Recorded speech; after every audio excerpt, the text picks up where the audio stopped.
am Manilyn Cueva, recently live in Dr. T.S. Quintanar Street, Canbanwa, Argao, Cebu, taking up Bachelor of Science in Industrial Technology, major in Computer Technology, in CTU Argao campus. I am 23 years of age and single, and the height of 5 feet.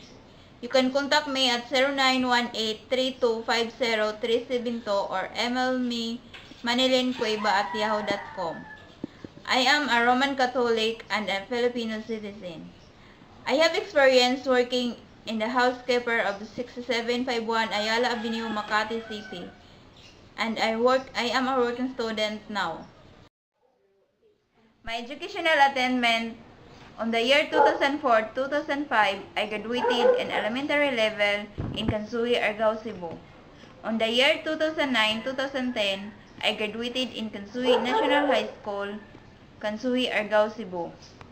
And now I currently going have on my OJT as one of the requirements to be a graduate of this course. I have a knowledge and ability to download or install different software and troubleshoot and delete computer viruses. Character references: this is Elvira Bibasergo, teacher in Usmad National High School, Usmad, Argao, Cebu.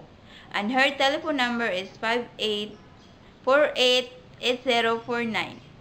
Michelle Bilangido, Real Estate Appraisal of Provincial Assessor's Office of Provincial Capital, Cebu City.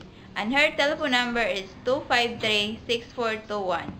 And Frederick Bilangido, a Freeman in Cebu City. Telephone number 511-7981.